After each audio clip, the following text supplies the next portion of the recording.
can you tell me, take me back to the beginning of the year, because this is the first time we've had a chance to talk to you in this setting. The beginning of the year, when you were playing, say, the Texas game to the other night against LSU, at any point were you reluctant to run the football and you finally decided I need to start running? Just walk me through the process of what led from the Texas game to you just taking over the LSU game. Coach Saban harps on being a point guard with the football, and I took it to heart when he speaks about that. And what he means by that is whether it's passing the ball, running the ball, get the ball to the playmakers and allow them to do what they do best with the football. And while I play, all I want to do is master the game plan and master what we talk about during the week. And, you know, whether it's handing the ball off, passing, or using my legs, the emphasis during the week was making a successful play and playing the next play and really falling back to a level of training throughout the week. I think that's important to have success on the weekends. It's about how you prepare. And, you know, Coach Reese challenged me to do so. Coach Saban does as well. So it's all about mastering the game plan and all that comes with it. Now, Terrion Arnold joins us each week for an on-demand interview, and he, when we recorded with him earlier today, told us we have not seen fast Jalen Milroe yet. Have we not seen fast Jalen Milroe yet? Not yet. Yeah, I haven't seen it. Why are you holding back, Jalen? Why are you holding your speed back? That one touchdown that you cut it up and took it to the end zone the other night, that wasn't top-end speed for you yet? No, that wasn't my fastest. Well, I mean, when are we going to see that, do you think? Will we see fast Jalen Milroe? Yeah, I'm gonna let it out the cage one of these days. I'm gonna take it out the garage for a nice spin. I mean, heck, man, tell Coach Saban you'll want to return a kick. Let's put you back there, and we'll give you a 100-yard head start. I'd love to hear the stadium when he goes back for a kick. Yeah. What did South Florida, the benching, do for you personally? Because you know that seemed like a major moment for this team, because coming out of that game, you guys seem to have gotten better each and every game.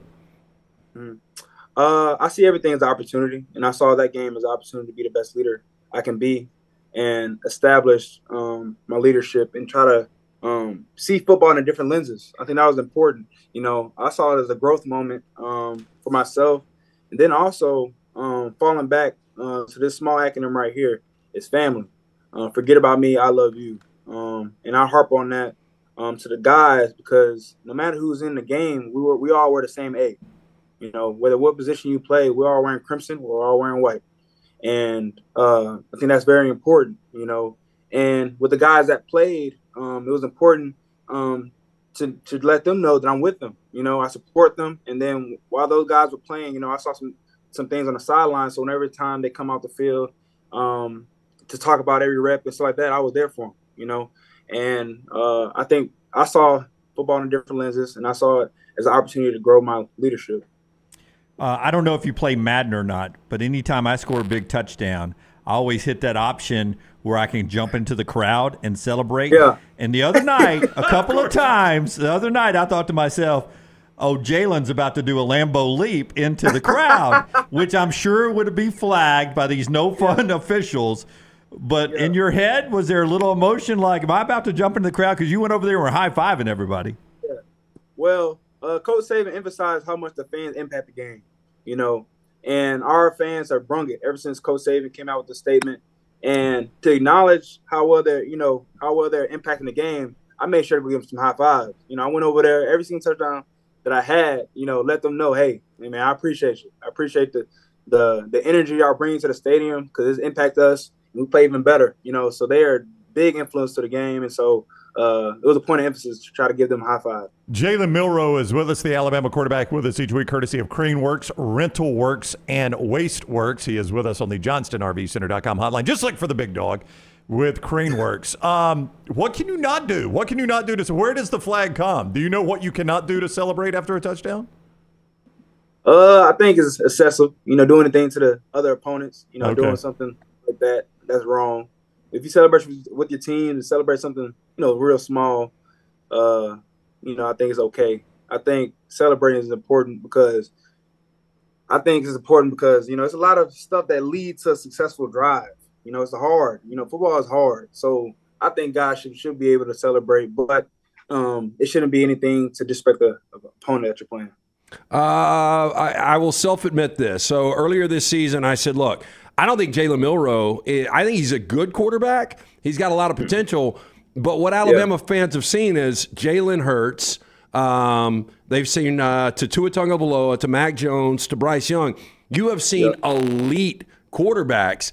And I'm starting to eat my words after watching you last week, but which I love, by the way. When he says something like that and he eats his words, hey, I'm here for it, and I'll own it. But those guys were elite. Do you ever hear from any former Alabama quarterbacks that will just send you a text and give you a little support?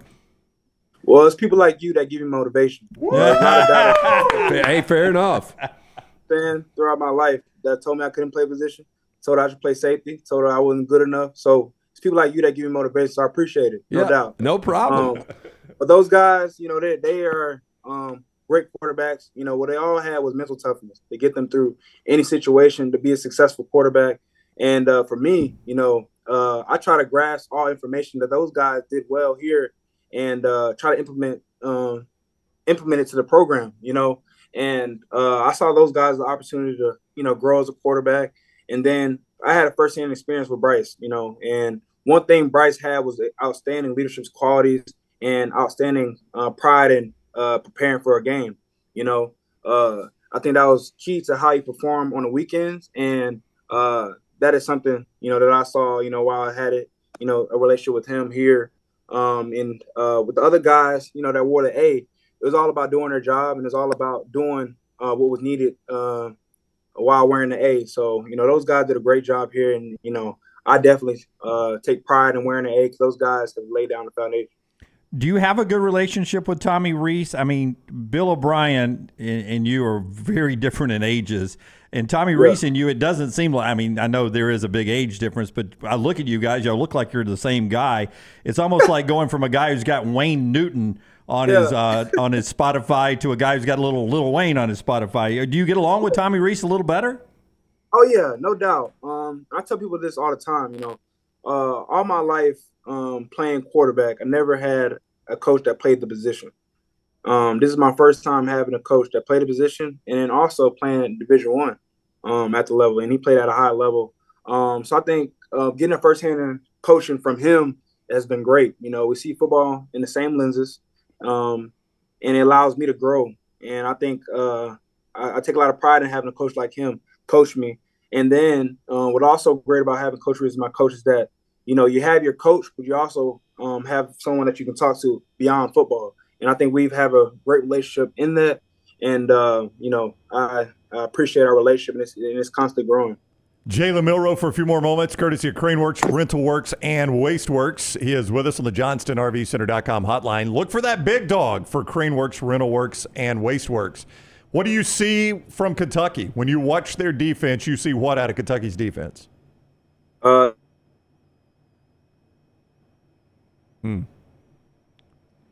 mean, one game plan question, and Alabama shuts us down. Oh, wait. We lost you for a second. We lost your connection for a second. If you do not mind just restarting, I'll pretend like I just asked the question. What do you see out of Kentucky?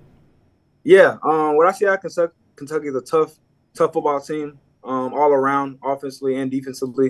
It's going to take a lot of preparation to prepare for these guys to match their intensity and match how physical they play. And as a point of emphasis, we have to be physical. We have to have all elements of our game to be there to be successful in this game. So, we're excited for the challenge, and we know that we're playing a tough opponent in Kentucky. Alabama football has been around since 1892. Did you realize last weekend you became the first to do something in the history of Alabama football? I didn't realize it until I got home. My family's brought it to my attention, but I didn't know anything about it. Yeah, four rushing touchdowns for people that don't realize that for a quarterback. And that's pretty amazing when you think about the history of Alabama quarterbacks and the guys that have played that position. And considering they used to play the wishbone where the quarterback ran all the time. It's amazing you were able to do that. Yeah. Would you rather rush for 4 or pass for 4? Say it again. Would you rather rush for 4 in a game or pass for 4? I'd rather pass for 4. Because you're getting somebody else involved, right? That's right. And that's what I train in offseason to do, is throw the ball. So I'd rather throw the ball for a touchdown. Yeah. For the record, Alabama fans don't care; they just want the 4. Yeah. So yeah, they'll take it. They'll take it any way you can give it, Jay. Yeah. How about rush for 4 and throw for 4? How about that one? That's going to equate to a win. Yeah, I like your odds in that one.